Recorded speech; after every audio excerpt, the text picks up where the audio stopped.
You are Locked On Jets, your daily New York Jets podcast.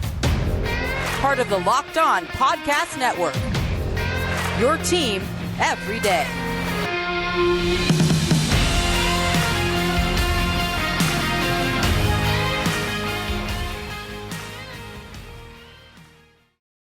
Patriots fans and Jets fans, we just can't seem to get enough of one another. For the second time in less than a month, the New England Patriots and the New York Jets will do battle, this time at Gillette Stadium, Sunday, November 20th at 1 p.m., as these two division rivals try to keep pace in the division and try to make it a playoff run.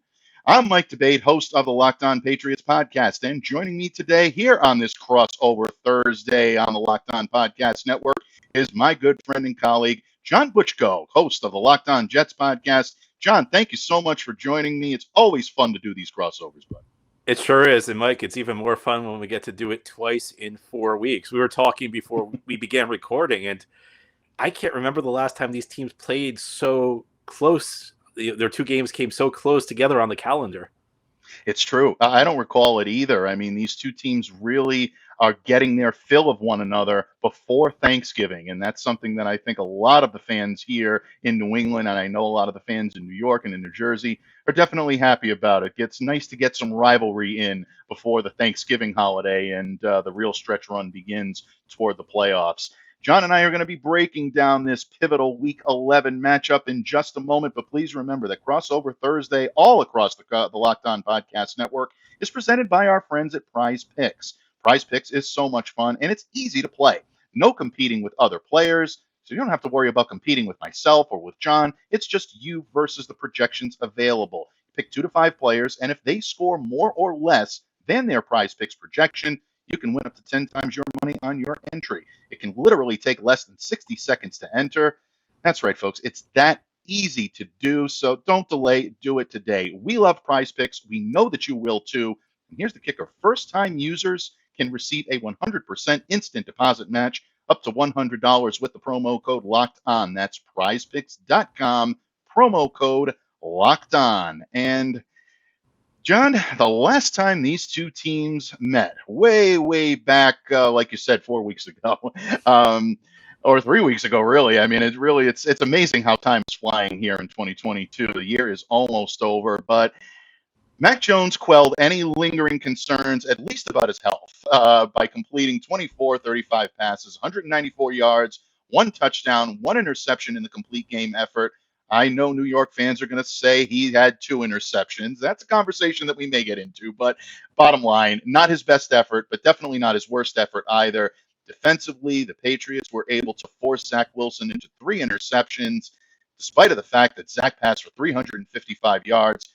New England hangs on in a very close, really hard-fought battle on both sides. 22-17 victory over the Jets at MetLife Stadium back in Week 8. But here we are in Week 11, and this week the venue shifts to Gillette Stadium, John. The Jets look like a team that basically are saying right now, damn the adversity. We lost to the Patriots, so what? We're going to come out and we're going to take it to the consensus best team in football, and we're going to beat them. And that's exactly what they did in Week 9. Impressive victory, 20-17 over the Buffalo Bills. So let's start there, my friend. Last time it was Wilson, it was Mac Jones. Those are the big stories. But this time around, what are those big stories coming out of Jets camp? Well, Mike, I feel like we've kind of gone around the world and ended up in the exact same spot as where we were. Because heading into that game a few weeks ago, Jets fans were very confident. The team was very confident. They were on a 4-game winning streak. And it felt like this had the makings of a special season. Then the Jets lose to New England, and Jets fan base, it's been a rough decade. The first sign of adversity, you get a little nervous. People were already saying, you know what, this is not going our way. We were too confident. This team's not that good. They beat a bunch of backup quarterbacks. It felt like we were heading for a very, very, very rough bye week, because right after that game, the Jets had to play the Buffalo Bills, who at that point were looking like the best team in the AFC. Mm-hmm. Nobody thought the Jets were going to win that game. I'll be honest with you, I did not think the Jets were going to win that game. The game started off horribly for the Jets, by the way. On the opening Yeah. kickoff, Braden Mann slipped. He mishit the kickoff, so Buffalo starts the game on the 45-yard line. The first play, they hit a deep pass to Stephon Diggs. And then a couple of plays later, things kind of break the Jets' way, and Josh Allen throws a bad interception. But Buffalo takes control of the game in the first half. The Jets play a stellar second half, though. The defense dominates the great Buffalo offense.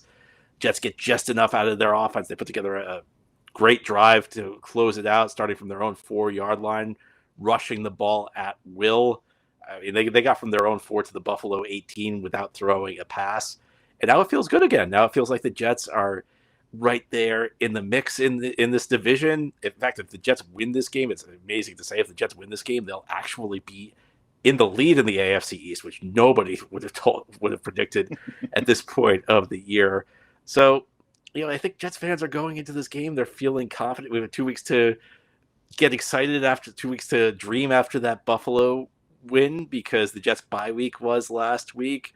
So we'll see. I think it's an interesting game for the Jets. I think there's obviously the revenge factor at play because the Patriots are the only team that's beaten the Jets since week 3. But it's in it. There are good feelings around this team again. It's exactly where we were right before that first game, and we went from the highest of highs to the lowest of lows, and now we're back to the highest of highs again. Very well said. As the great Yogi Berra once said, it's deja vu all over again. And I think that's the big story for the New England Patriots as well, John. Look, you're talking about a team that started 1-3, sputtering out of the gate. Mac Jones goes down with a high ankle sprain. Naturally, fans are looking at this and saying, okay, we're going to start chalking things up and just looking for next year. I already had fans requesting draft profiles at that point for the New England Patriots because they really had thrown in the towel on the season. Now, have the Patriots become a juggernaut in this division or in the conference? Certainly not. At 5-4, they're actually in last place in the AFC East. But the thing that you and I were both talking about before we went on the air, and you mentioned it a little bit just a moment ago, if the playoffs started today, all 4 AFC East teams would qualify for the playoffs. New England holding on to that 7 seed right now. And who would have thought that? The Patriots and the Jets and this whole division, the Bills and the Dolphins, have come a long way from the AFC least comparisons that you used to get from other fans in other divisions. But bottom line, if the Patriots are going to be serious about competing, the thing that has to improve is their offensive output. And to me, the biggest story right now in New England is that offensive line. With the exception of Michael Wainu, who is graded at an 86 from Pro Football Focus, having a phenomenal year at right guard, so much to the point where Bill Belichick has said he's not moving from where he is. We love Michael Wainu in the guard position. That's where we want to keep him. Everyone else right now is fluid. Trent Brown has regressed from a pretty impressive season 1 year ago. And of course, back in 2018, being a very, very strong left tackle here in New England. But he hasn't looked like the same player. Cole Strange started off pretty well for a first-round draft pick, really grasped the play calling and the playbook pretty well. But unfortunately, in the absence of David Andrews, he's had his difficulties, and he's looked every bit the rookie the last couple of weeks. Andrews is back in the lineup. Is that going to be enough to bring Cole Strange back to where he was? We'll see, because there were a lot of problems that he had the last time these two teams faced off against one another in losing a lot of one-on-one battles with Quinn and Williams. I don't see that improving all that much. That's a mismatch any way you slice it, but maybe Cole can give him a little bit more this time around. And then there's the revolving door that they have right now at the right tackle position. Isaiah Wynn simply has not been the answer there. He's looked uncomfortable. He's not getting the same push out of his stance. He's not following that strike first mentality that he did so often when he was playing on the left side and really getting after, and being a strong run blocker and a strong pass protector. Yodny could Justice come in, tried to do it, but there's a limited sample size of his pro level experience. So the Patriots right now are facing a difficulty, and they're facing a very tough Jets front that's going to, I think, give them an awful lot of problems this time around, like they did the last time these two teams played. The Patriots can't fix their offensive line woes. It causes more problems for Mac Jones, makes him more indecisive, makes him more uncomfortable. It really puts a lot of strain on Ramondre Stevenson and the running game to get things going, and it essentially neutralizes the tight ends as pass catching options because they're out there in run blocking assignments almost every single time out. So To me, it's all about the offensive line for the Patriots. If they can fix some of their woes, I think they'll be okay and they could possibly make a run here. But if they don't, it's going to be a long end of the season in New England because they have some tough opponents, starting with the one they have coming up on Sunday. John, it's always a pleasure, always an honor to talk football with you. And we are definitely looking forward to talking a little bit more football in just a moment because we're going to talk some key matchups here, folks. The New England Patriots will once again be ready to match up with the New York Jets, and we are going to talk about the matchups that will have our sharp eye in just a moment when this episode of the Locked On Patriots podcast and the Locked On Jets podcast continue. But first, John, it's the holiday season, my friend. We always love to spend time with those that mean the most to us around the holidays. The one thing that can be a little bit of a hassle, though, is doing all the shopping that we have to do. But some of our listeners will be very happy with some of the information that we have to provide for them today, especially when you're looking to either pop the question or if you have a milestone to celebrate or you want to let your love sparkle. BlueNile can help make your celebrations even more memorable. As the original online jeweler, BlueNile offers the largest selection of independently graded diamonds and pieces priced significantly below traditional retailers. If you're having trouble choosing, BlueNile.com has representatives on hand 24/7 that will be able to help you figure out what is the best option for you and your significant other. They have memorable gifts for every budget. You can shop stress-free with Blue Nile's 100% satisfaction guarantee, and all Blue Nile orders are insured and shipped for free in discreet packaging. And they also offer overnight shipping if you're in a rush. So make your moment sparkle with Blue Nile. Go to BlueNile.com and use the promo code LOCKEDON to save $50 on your purchase of $500 or more. That's BlueNile.com, promo code LOCKEDON to save $50 on your purchase of $500 or more. BlueNile.com, code LOCKEDON. John, with all of the difficulties that we have shopping, and us guys are not necessarily the most savvy shoppers in the world. We're also not the most patient shoppers in the world. If you get stuck in Black Friday crowds, that is really just a complete downer, no matter how you slice it, no question about it. It's uncomfortable, but our friends over at Tommy John's have the perfect cure for this. Shopping Tommy John's Black Friday sale right from your couch. That's amazingly comfortable. And whether you give your loved ones Tommy John, they're that much more comfortable so they can do everything better. Shop Tommy John's Black Friday sale right now, folks, and give the gift of comfort to everyone on your list, including yourself, with brand new Tommy John underwear, loungewear, and pajamas. The loungewear I own is some of the most comfortable that you can find anywhere, with over 18 million pairs sold. Tommy John's has become a holiday tradition. Celebrate softness season with the gift of Tommy John loungewear, underwear, or pajamas, because every gift is backed by Tommy John's best pair you'll ever wear, or it's free guarantee. Shop Tommy John's Black Friday sale going on right now and get 30% off site-wide at TommyJohn.com/lockedon. That's 30% off everything right now at TommyJohn.com/lockedon. TommyJohn.com/lockedon. See site for details. Patriots fans, Jets fans, it is Locked On Crossover Thursday across the Locked On Podcast Network. And of course, we are breaking down the Patriots-Jets Week 11 matchup coming up from Gillette Stadium this coming Sunday, November 20th. And John, in the previous segment, we talked a lot about the biggest stories going on in our camps right now. Much to the dismay and much to the delight of Patriots fans, much to the dismay of Jets fans, we did discuss a little bit about what happened the last time these two teams took the field. But you know what? That's all done. It's out the window now. We're moving on to this week. From a Jets perspective, my friend, what are the key matchups that you're going to be watching closely when these two teams take the Gillette Stadium field? Well, Mike, I think you said it in the first segment. I think that right now this New England offense is depending a lot on Lamondre Stevenson. I think him versus the Jets' run defense is a really important matchup in this game. And the Jets' run defense has been quite good this year. It's been one of the big surprises because there have been a few changes, but by and large, this is the same front seven you had last year. And their run defense was pretty bad. You can go back. There was a game they played against the Colts, and I know everybody has a tough time against Jonathan Taylor. But Jonathan Taylor went crazy against them. The Jets were among the league leaders in allowing long 30-yard runs against them last year. And this year they got off to a bad start. Week 2 against Cleveland, the Browns had a big day on the ground. Week 3 against Cincinnati, the Bengals put together this drive in the fourth quarter up 2 scores where they pretty much just ran the ball at will on the Jets. Jets knew the Bengals were going to run the ball, and it didn't matter. Jets could not stop them. The Bengals essentially ran the clock out. They got the ball back, with like 10 minutes left in the fourth quarter. Essentially, the game was over by the time the Jets got the ball back. Jets' run defense, though, it's been excellent so far this year. I think a lot of it, you look to the defensive line, Quinnen Williams, who was not bad last year. Now, he's getting most of his attention for his work as a pass rusher this year. He's on pace for about 13 sacks if he continues playing at the level he did in the first half. But last year, he took a step back as a run defender, and he wasn't bad, but he was not the impact guy he had been earlier in his career.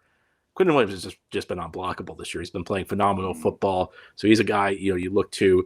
Quincy Williams, a linebacker who's been very up and down. Last couple of weeks, he's been playing really well for the Jets. He's making some plays behind the line of scrimmage. Jets' run defense has been really good this year, so far this year. So I think that's a really interesting matchup. Then on the other side of the ball, I would say maybe Mike LaFleur versus Bill Belichick. If you can go coaching, because Mike LaFleur came up with a really good game plan for the Jets against Buffalo. I mean, you always hear it when you're the underdog. You want to play ball control. You want to keep the other team's offense on the sidelines. So ball control, passing game, run the ball effectively. That doesn't work that often, though. It's easier said than done. The Jets actually pulled that off against Buffalo, and I felt like one of the turning points of the game was the Jets were able to keep the Bills' offense on the sideline for a really long time. They put together a long drive near the end of the second quarter. Then the Bills got the ball back with like 30 seconds left, so they ran a few plays. Then halftime came. Then the Jets put together like an 8-minute drive to begin the third quarter, which was extended because there was actually, Mike, this moment where the sky cam fell. Like there was issue with the CBS's sky cam, so they had to delay the game because like the camera was falling. So it ended up I don't remember the exact amount of time, but in terms of real time, the Buffalo offense was on the bench for a ridiculous amount of time, aside from like this one like 30-second segment. It's going to be tougher to do that this week. But Mike LaFleur has to design plays that make life easier on Zach Wilson. They designed a lot of quick hitters that they were successful with against Buffalo. And, you look at Zach Wilson's career against New England, it has not been good so far. He threw 4 interceptions at home last year, 3 interceptions this year at home. And then last year, I think he was off to a decent start in the game in Foxborough, which also came right after the Jets bye, but he got injured in that game. And, Bill Belichick, you see him fool a lot of young quarterbacks, but in these games, I'm not sure it's really anything Bill Belichick's done. I think Zach Wilson's just been making a lot of unforced errors. So the matchup's almost Zach Wilson versus himself, because this year when Zach Wilson's been playing within the confines of the system, when he stayed in the pocket, good things have happened. Zach Wilson was a very dynamic prospect outside the structure of the play call coming out of BYU. He was a big-time playmaker when he rolled to his right or rolled to his left. But bad things have happened. It really has not translated to the NFL. So, Zach Wilson, when he plays within the confines of the system, has been pretty good for the Jets. But, when he's tried to break plays, when he's tried to take things on his own, when he's played outside the structure of the play call, and that even happened, a couple of those interceptions, not all of them, but I think 2 of the 3 interceptions came when he tried to do a little bit too much in that first game against New England. So I would almost say, I say Mike LaFleur versus Bill Belichick, but the real matchup for the Jets on offense might be Zach Wilson versus himself. Now, Mike, let me ask you, let's flip the script here from the Patriots standpoint. What matchups are you watching? Yeah, I'm watching the mirror image of what you're going to be watching. I'm going to watch Mac Jones try to go against this defensive front for the New York Jets and also their secondary, because I think both of these levels of the defense have a chance to impact this game.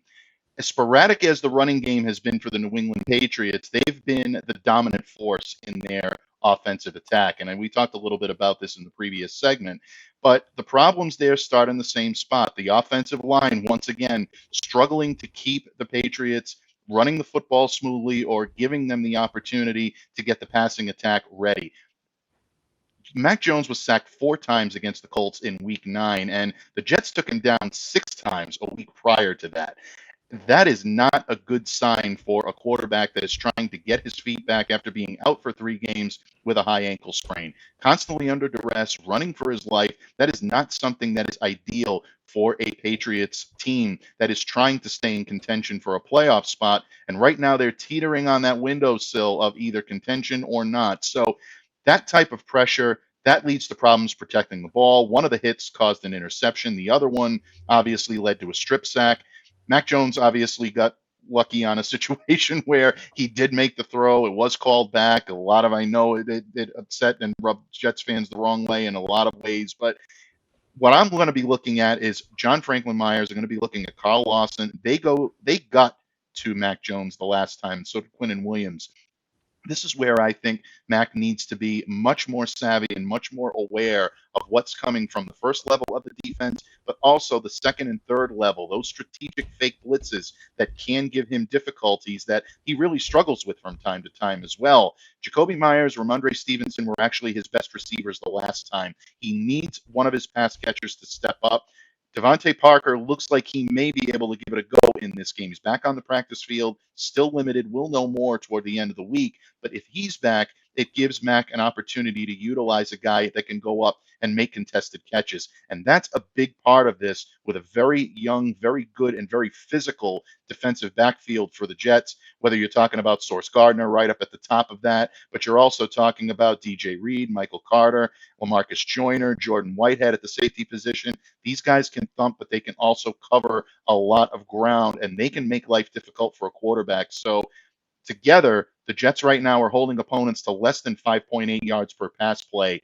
Mac Jones has to try to exploit that and try to put a little bit of pressure on them by utilizing some of his vertical threats. If he doesn't do that, I think it's going to be a long day for the Patriots on Sunday.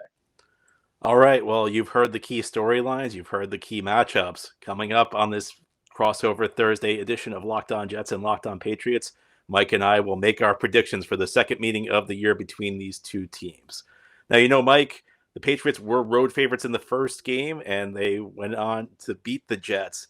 New England also favorite at home in this one coming off their bye. And if you want to bet money on this game or any other NFL game this year, you should know that BetOnline.net is your number one source for sports betting info, stats, news, and analysis.